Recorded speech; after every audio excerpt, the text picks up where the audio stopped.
Hello everyone, this is Payal and आप सभी का स्वागत है मेरे यूट्यूब चैनल में जिसका नाम है पायल प्रकाश। आप लोगों को सबसे पहले तो बहुत बहुत बहुत थैंक यू, क्योंकि आप लोग मेरे डेली व्लॉग्स को इतना ज़्यादा प्यार देते हैं। Thank you so much for that. But मुझे आज ऐसा लगा कि डेली व्लॉग्स के साथ साथ जो घर है ना वो बजटिंग के साथ चलता है, फाइनेंस के साथ चलता है। पैसे के बिना तो घर चल ही नहीं सकता, इज़न्ट इट। तो क्यों ना आज थोड़ा सा मेरे 2 साल का जो भी एक्सपीरियंस मैंने गैदर किया है related to finance, budgeting, investment, थोड़ा सा आपके साथ शेयर करूं एंड किस तरह से मैं अपने 2 जन का एक स्मॉल फैमिली को रन करती हूं, उसका एक एक्सपीरियंस थोड़ा सा शेयर करूं आप लोगों के साथ। क्योंकि ऐसे यहाँ बहुत लोग हैं, आई नो, जो मेरे वीडियोस देखते हैं जिनका अभी बस शादी होने ही वाला है या शादी हो चुका है या पति कहीं और नौकरी करता है तो हस्बैंड वाइफ साथ अकेले रहने वाले हैं, तो उनके लिए बजटिंग बहुत ज़्यादा ज़रूरी हो जाता है।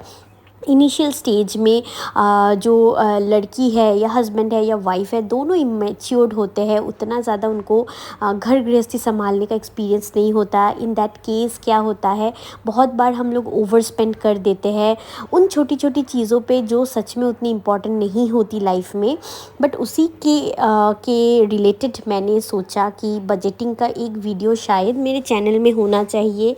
और आप में से जितने लोग मुझसे बहुत ज़्यादा एक्सपीरियंस्ड होंगे, जो लाइक बहुत दिन से 20, 25, 30 साल से घर गृहस्थी संभाल रहे होंगे, वो लोग प्लीज़ मुझे सजेशन दीजिएगा अगर मतलब मैं कुछ गलती कर रही हूँ, क्योंकि ये बस मेरे 2 साल का एक्सपीरियंस है जो मैं आपके साथ शेयर कर रही हूँ। गलती तो देखिए हो ही सकता है, क्योंकि 2 साल एंड अगर कोई 20 साल का एक्सपीरियंस होगा तो ऑब्वियसली वो और मैच्योर्ड होंगे इन सब मैटर्स में। बट चलिए और ज़्यादा बातें ना करते हुए सीधे बजटिंग में जाते हैं। आप देख रहे होंगे कि मेरे हाथ में एक पीस ऑफ पेपर है एंड इसमें सारे मेरे मंथ के जो एक्सपेंसेस होते हैं ना उसको मैं नोट डाउन करती हूँ। ये आप लोगों से भी रिक्वेस्ट है कि बस रैंडमली सैलरी आया और हम लोग बस पॉकेट से पैसे निकाल रहे हैं, ऐसा मत कीजिए। एक जगह पे अपने जितने भी इन्वेस्टमेंट है या अपने जितने भी खर्चे हैं उसको लिखिए पहले तो। उसके बाद आप लोग क्या कीजिए, देख लीजिए कि कितने खर्चे होते हैं अलग अलग कैटेगरी वाइज एंड इस तरह के। उसके बाद फिर एक एनवेलप ले लीजिए, एक एक कैटेगरी के लिए एक एक एनवेलप। जैसा आप देख सकते हैं पेट्रोल के लिए मैंने 1000 लिख के रखा है। ये इसलिए है क्योंकि लास्ट 2 साल का जो मेरा एक्सपीरियंस है वो ये बताता है कि लगभग अगर मैं 1000 रुपीज़ का पेट्रोल डलवाती हूँ तो मेरा लगभग चल जाता है, क्योंकि मेरे हस्बैंड का ऑफिस उतना ज़्यादा घर से दूर नहीं है, तो 1000 लगभग सफिशिएंट रहता है। बट ऐसा भी ज़रूरी नहीं हर महीना 1000 ही लगे, तो कभी कभी ऊपर नीचे भी हो जाता है। बट एग्रीगेट में 1000 में लगभग हम लोगों का मैनेज हो जाता है। एंड आप यहाँ देख सकते हैं कि मैं यहाँ चेंजेस ले रही हूँ। चेंजेस मैं इसलिए ले रही हूँ क्योंकि एक बार में हम लोग 1000 रुपया का कभी भी पेट्रोल नहीं भरते। हम लोग हर संडे को पेट्रोल भरते हैं। जब हम लोग राशन वगैरह सब्ज़ी वगैरह लेने जाते हैं उसी समय हम लोग पेट्रोल भी डलवाते हैं। तो इसी तरह से मैंने कुछ चेंजेस भी लिए हैं। कुछ खर्चे मैं ना कैश में करना पसंद करती हूँ। इसका रीज़न ये है कि कितना जा रहा है मुझे एक कंट्रोल रहता है, क्योंकि देखिए अकाउंट से जब पैसा जाता है ना तो बिल्कुल भी हम लोगों को मोह माया उस पैसे के प्रति नहीं होती है। बट जब हम लोग हाथ से खर्चा करते हैं तो ना सच में थोड़ा सा फील होता है। एंड सिंस मैंने अलग अलग सेक्शन बना दिए हैं, अलग अलग एनवेलप्स बना दिए, तो मुझे सच में पता होता है कि एग्जैक्टली मेरा मनी कहाँ जा रहा है, क्या मैं पैसा वेस्ट कर रही हूँ या नहीं। ये मुझे बहुत ज़्यादा, ये लगभग मैं जो आज वीडियो शेयर कर रही हूँ ना, मतलब मैं 2 साल तो मैं नहीं बोलूँगी, बट 2 साल मेरी शादी को ही हुआ है। मतलब बोल सकते हैं लास्ट 1 ईयर से थोड़ा थोड़ा, मतलब मुझे जब से थोड़ी सी समझ आई, थोड़ा थोड़ा करके मैं इस तरह से प्लानिंग करके खर्चा करना शुरू की। तो ट्रस्ट मी, जो मेरे सेविंग्स का स्पीड है ना वो काफ़ी हद तक बढ़ गया, क्योंकि अननेसेसरी वेस्ट ऑफ मनी जो है ना वो बहुत ज़्यादा कम हो गया। मतलब आप सोच के देखिए, बस यूँ मन किया हम जाके एक 500 दे के पिज़्ज़ा खा के आ जाते हैं, वेरेज़ आपका 1 केजी आलू जो है वो 25 to 30 रुपीज़ में ईज़िली आ जाता है। मतलब आप सोच सकते हैं, मतलब आपका जो 5 केजी आलू भी 500 से कम में आपको मिल जा रहा है, जहाँ हम लोग एक पिज़्ज़ा में उतना खर्चा करते थे और हमें पता भी नहीं चलता। एंड ऑफ द मंथ हम ये सोचते हैं कि सारे पैसे गए कहाँ। तो बस उसी के लिए मैं ये जो ट्रिक है वो अपनाई हूँ। आई एम श्योर आप लोगों को अच्छा लगेगा। लगेगा। एंड प्लीज़ आप लोग थोड़ा सा अगर मेरा वीडियो को पूरा लास्ट तक देखते हैं ना, तो डेफ़िनेटली थोड़ा कमेंट करके ज़रूर बताइएगा कि आपको ये आइडिया कैसा लगा, क्योंकि मुझे ये बहुत ज़्यादा हेल्प किया। एंड आप लोग में से कितने जन इसको बहुत जल्द स्टार्ट भी करने वाला हो, ये भी मेरे साथ शेयर कीजिएगा, मुझे जान के सच में बहुत अच्छा लगेगा।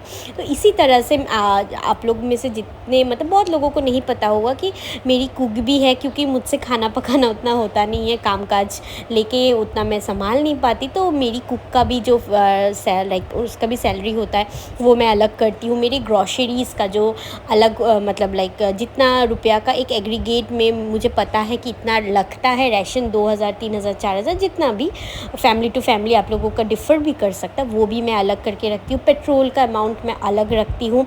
हम दोनों का, हस्बैंड वाइफ का एक इंश्योरेंस है, उसका भी अमाउंट मैं अलग रखती हूँ, क्योंकि जब साल में एक बार 25-30 हज़ार देना पड़ता है ना, तो सच बोलूँ तो बहुत ज़्यादा चुभता है।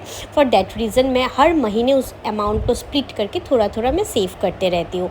एंड ये जो एनवेलप मेथड है ना, मैं सच में करके देखी, ये इतना ज़्यादा हेल्पफुल है।